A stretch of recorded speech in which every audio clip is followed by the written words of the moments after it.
you so much for joining us here on Leading Edge. My name's Jeff Smith, in for Jerry Anderson this week. Another health scare earlier this week when it comes to monkeypox. That is our focus here on this first segment here. Wanted to introduce to you Health Commissioner, Lucas County Health Commissioner Eric Zgodzinski joining us. So Eric, I wanted to bring you on today because obviously earlier this week we started to see the word come around the state of Ohio. We have cases here, then boom, we find out there are a couple of cases, suspected cases in Lucas County. Fact from fiction, let's dive into what we know about monkeypox. And you and I were speaking off camera just before we started today, and I said, my goodness, we come off the heels of feeling good again, right? Thinking we've put a little bit of COVID in the rear view. Now all of a sudden we have this to worry about. These are not the same things we want to get that straight out, right out in front. Absolutely, they're not the same. When we're talking about COVID, we're talking about something that we never saw before, a year and a half back. Plus, it's spread by respiratory issues, unlike monkeypox, which is more contact issues. So the monkeypox, you have to have intimate contact. Yes, there is that possibility of it being on like a pillow or bedspread that you come in contact with. But again, much less of a concern for contracting it than COVID. How much so? If we look at some of those poxes out there, let's say chickenpox. Yeah. Something for which people are more familiar, right? Exactly. So we talked about R0. I don't want to get a lot of science, but this is the ability for you to catch something. Chickenpox, the R0, the ability for you to catch it, is 10 to 12. Okay, just keep that number in mind. You want a lower number. The science out there for monkeypox is about 1 or less than 1. So again, kind of gives you an idea, even with chickenpox. What does that mean exactly? Sure. On a scale of what? And you're saying the chances are pretty, like on a scale of 1 to 10, 10 being the greatest chance of catching, is that what we're saying? Yeah, let's talk about it that way. It might be easier, is that, it might be less than 1. Okay. If you were looking at it that way. Okay. So that puts some comfort into people's minds. Yes. However, let's I guess explain it a little bit more. Are you talking, I rub the back of your hand here. If you have it, I'm more susceptible to getting it now? Is that what you're saying? So the idea here is, again, close contact. It's, just by brushing up against somebody, I'm not going to say it's 0. There's a possibility, but unlikely. I mean, we're talking, intimate contact. Right now, anybody can get it, whether you're male or female, doesn't matter. Right now, though, that we're seeing this disease in the segment of population of men having sex with men. Okay. Now, again, it just so happens that's where, we're having that issue right now. Doesn't mean from a month from now that we might not see it someplace else. So I don't want people just to feel that just because I'm not in that group, that it doesn't mean that I shouldn't be aware of it. You should be. We can't corner it into only being a sexually transmitted disease. No, you can't. Okay. And again, we just came off of COVID. And here we are again on monkeypox, another disease that we're concerned with. But I think this is how life is going to be from now on. There's going to be a new disease coming out, and we're just going to have to face that fact. But why, Eric?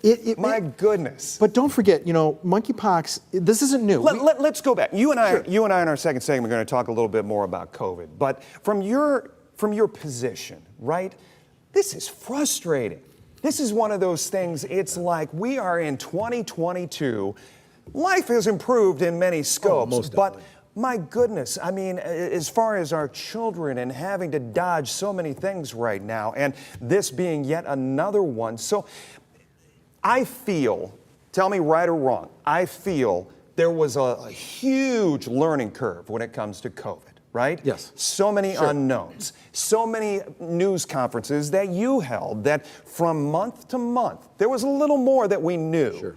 So let's get it to this point. Are we to the point where Lucas County's got to hold a news conference about monkeypox? No. Why is that? Because again, right now, those 2 cases that we have, probably yes, the 2 cases that we probably have, or suspect cases if you want to call them that. What do we know about those cases? How did these people, can we even dive into how these people possibly caught these things? Once it's confirmed, we'll talk a little bit more about that. But and we're recording, I want to point out to folks, we're recording on Thursday, airing on Sunday. So So, once we have some confirmation that this is truly monkeypox, then we'll circle back around, and I would expect that be in the next probably days to Can you weeks. say if these two individuals are in isolation? Again, they're being seen by their physician. They're being treated for their symptoms. They're both doing well. So again, I think that's important. This Visible lesions. We're talking those kind of things. Yeah. You're seeing the pox. The disease state itself, it mimics much like COVID or the flu or other diseases. You don't feel well. You're achy. Once you get it, it could be 1 to 3 weeks till you start seeing those symptoms.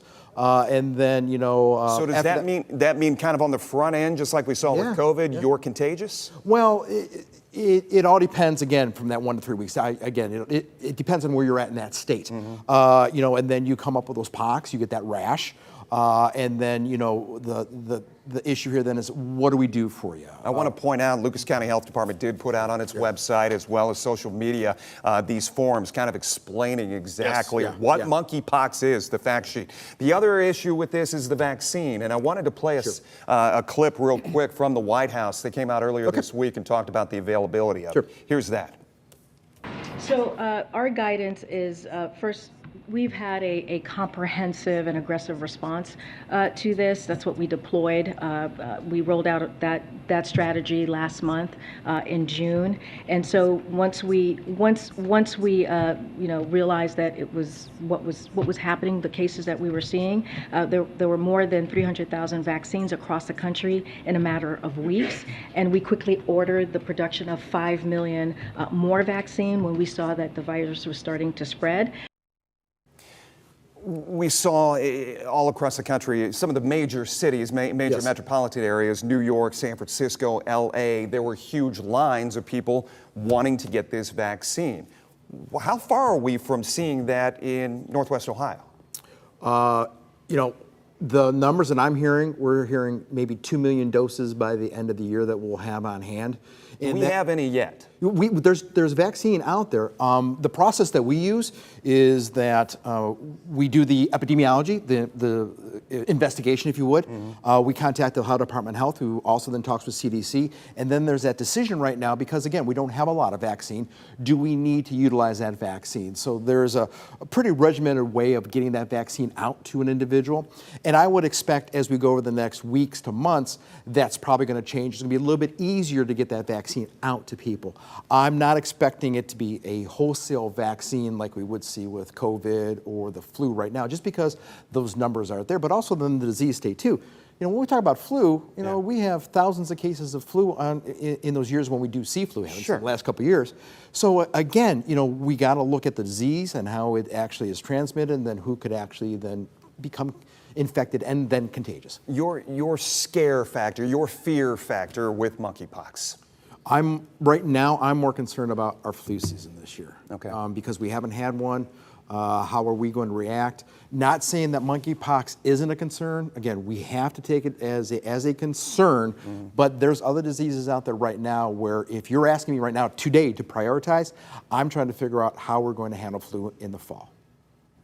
And we also need to talk about COVID. We're going to do that on the other side of this break. Talk a little bit about the subvariants, some of the talk there, the vaccination process as it continues. Stay right there. Leading Edge continues right after this. Welcome back to this week's Leading Edge. Once again, joining me today is Eric Zgodzinski. He is Commissioner in the Lucas County Health Department. Eric, we go to break, and I did want to ask one more monkeypox-related question. You brought up an interesting factoid before we went to break. You said, or just as we went to break, you said, we've seen this before in Ohio, monkeypox. Yes. When? In 2005. And what happened then? We have short-term memory, so. Yeah, it wasn't, there were a couple cases in Ohio. There were, I don't remember exactly how many cases were in the United States, but again, we've seen monkeypox, not to the extent that we're seeing it right now, but we've seen monkeypox before. Okay, so we have learned lessons on that. Let's switch over to COVID. And the numbers that we saw coming out late last week kept Lucas County, parts of Northwest Ohio, more in the safe zone as far as the rest of the state. Is that correct? That is correct. Around 290, I think 292 per 100,000 reported a day. Again, that's kind of the number that I'm curious about. But don't forget then too, as those colors changes, it's not just the numbers, but it's also then the hospital usage, admits, and things of that nature. So right now, as far as we know of today, is that we're still in that yellow with our numbers. And there are sections of the state where indoor mask use is being advised and or forced. Sure. Is there concern from you, from your team, that we could be close to getting that again? No, again, hard to predict? Well, it's not even hard to predict, but again, our stance. Yeah, we'd like to see people use masks, most definitely.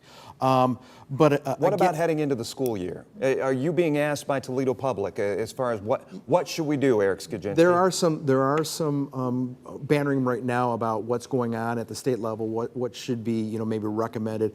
Here's my take on this: is that again, because everybody's COVID fatigued. Is that if you're in that susceptible population, if you're concerned about your health or your family's immunocompromised, or you're concerned about somebody, please take as many precautions as you possibly can. Wear that mask. Err on the side of caution. Err on the side of caution. Get vaccinated. I know a segment of our viewing population does not believe in vaccinations or don't want to get vaccinations specifically for COVID. But we know that it does keep you out of the hospital. It keeps you from those severe consequences of COVID. Are people still getting boosters? Yeah, they are. They are. Now, is it like what we were seeing, 6 months ago, where we're seeing thousands of people in a day getting? No, it's not. But we are seeing still caravans of people at UAW halls, whatnot. We're not seeing that. Yeah. But we are seeing people getting vaccinated now. The kids now can get vaccinated 6 months and above, and we're seeing a little bit of that. But I would imagine too.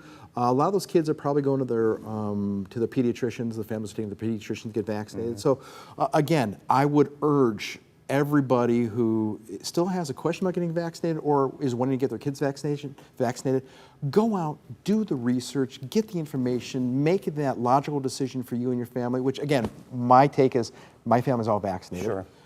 And do the right thing for your family and your friends and your house. Most of these cases we're seeing are sub-variants. Yes. Do we get micro-variants? Do we get, does this thing keep breaking down and morphing? I think it does. I don't know, again, I wish I had a crystal ball to see where we're going to be in 12 months from now with the variants. But I think we all predicted that this was going to continue for a while. Don't know how long. It's going to become endemic. Is it going to be like the flu season? We don't know that because, again, you kind of see this graph doing this throughout the year where, flu is more along lines towards the end of the year, beginning of the next, if you would. And we've skirted flu because of mask usage, my concern, right? That is truly a concern of mine right now because we haven't seen flu in a while. Every year people do get sick with flu, non-COVID years, which then helps us with the next flu season as well, too. So right now, since we haven't seen much flu, what's going to happen? And I'm a little concerned about that. Talk about I guess, if you were to, and I know you hate doing this, but if you were to look in the crystal ball, do you, I guess, project that a number of these schools, I know you said there are conversations happening, but do you see mask usage being implemented? I would suggest this. If you're saying, look at your crystal ball, I would think that the disease is going to drive whatever the schools are going to be doing. If we're staying around the numbers that we are right now, again, I would suspect that the schools aren't going to want to mask. Because you said hospitalizations are not a concern right now. Right now. Yeah. But of course, then again, if hospitalizations come up, in November, then the schools are going to want to make a logical decision about what to do. Again, I think what we all need to do is look what the disease is giving us and then react to that. Whatever that might be, whether getting more vaccinations out there, whether they maybe wearing more masks, staying at home, but the disease needs to kind of tell us what we need to do, but we need to live our lives still. Yeah. We need to be able to do that. It's been a busy 2.5 years, Eric Zgodzinski. We appreciate your time as always, and thank you for the insight. Keep us updated. Yes, most definitely. Our second segment coming up in just a minute. We're going to talk about National Night Out, the job ahead for all of these folks putting together this program that comes up this coming Tuesday. Stay with us.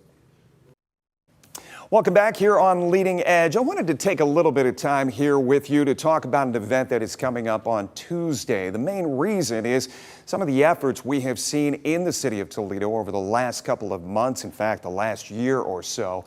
A real emphasis by the city to try to better the relationship between those in the community and our safety forces. And Tuesday, National Night Out, which is happening across the U.S., is also happening here in Toledo, and the first time in quite a while. Penny Tullis and Jonathan Dorcely joining us from the Community and Neighborhoods Human Resources Commission. Is that correct? Human Relations. Human Relations Commission. So, Penny, you said we have not done one of these since 2019. Yes. Yes. Talk about the gap in the ability to do something like this. It's something that's needed. It is, and it's nice now that we have COVID behind us in terms of being able to get together in person outside. We did have to forego that for a couple of years, and I think it's really important to get the community back together, to give the community a place to gather and do some fun activities. Define National Night Out. What does that mean to folks, or what should it mean to folks? Sure. National Night Out is a national initiative to have these fun community events that bring safety forces together with the community. Bridging the gap between kind of the uncertainty of who these people are, why they're important in the community. Is that kind of the focus going into Tuesday, Jonathan? Definitely. I think if you just look at just recently, locally and nationally, I think the relationship between safety forces and community residents have dampened it quite a bit. So it's events like these that we hope to repair the relationships and really allow for our community residents to get to know our safety forces and know that they're here to help you. They're not here to. Well, I told Penny, I said, there has been this, I guess, effort over the last year to, and you talked about the Stop the Violence Coalition and the violence interrupters who are going out into these communities trying to say, where are their needs? Where is the focus supposed to be? But this is one of those things, as you pointed to, the importance of the community understanding, and I think you said it to me, not to run away from safety forces. Talk a little bit more about that. Sure. Safety forces include, our firefighters and our police, as well as other emergency first responders. And so, in the case of a fire, if they see a firefighter dressed up in their gear with the lights blaring outside, that they know to run to the firefighter rather than away. So that would be one example. One of the focuses of National Night Out nationally is Black Watch. So it is a part of the community taking its own safety seriously and connecting with police and other organizations and agencies that can help them meet their goals for safety in their own community. What is the message that we need to send young people so that they look at events like this and say, you know what, I'm going to grab my friend here. I'm going to grab that friend over there. We're going to go check this out. How do you get that message to them? I think besides shows like this today. I think it's a community-wide effort. I know planning this, we've talked about many different ways to get the word out. You post on social media, you can do news, alerts and things like that. But you sometimes just really need to get to where they are, and that's it could be through other community groups, other organizations that are working directly with these kids, canvassing, putting up flyers, letting people know that there's the city is doing everything it can so we can, like I said, build the relationships and know that we support you, and we're putting these things together so that we have resources there for you, and that at the end of the day we just want everyone here to live happy and healthy lives and create positive interactions within the community. This is like a carnival of sorts for the community to come together. Once again, happening at the Frederick Douglass Center on Tuesday.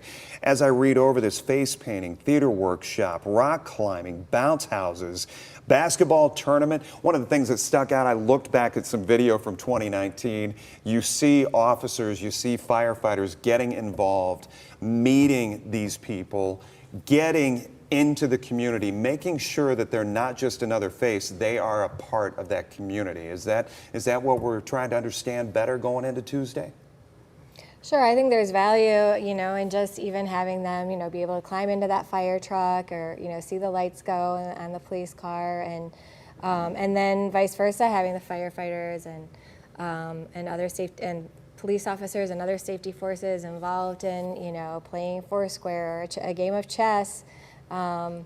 You know, Is it fair? we have a lot of community partners involved. So the Metro Park's bringing a climbing wall. We have, you know, free food vouchers, and part of it is just, you know, for the community, knowing that we as a city and a community care about what happens to everybody, to all of our residents. Especially our young people, right? And over the last couple of years, and unfortunately, a lot of the times what starts off our newscasts at night are negative stories as far as losing members of this community. And I think that's one of the things that is so important as you look to this event. Jonathan, how do you make sure that kids buy in, especially this generation?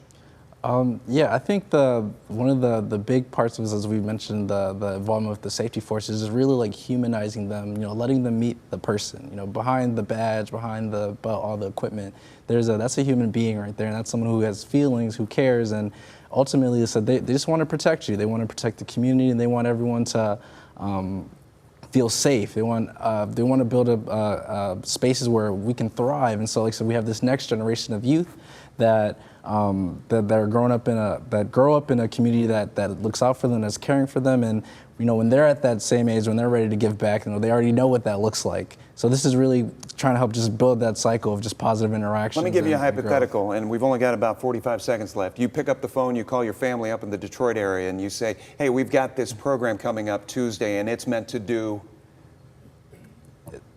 I'm putting you on the spot, right? How do you explain it to your family, the good that you're trying to do with this program?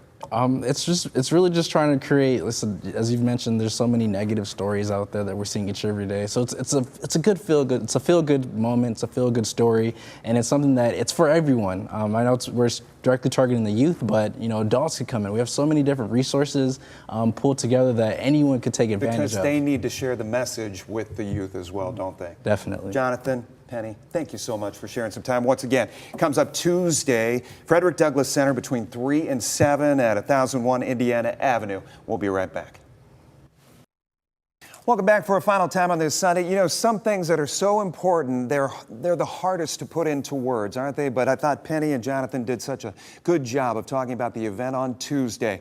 We appreciate you spending some time with us. Once again, if you missed any part of our interview, go to WTOL's YouTube page. We'll see you next time.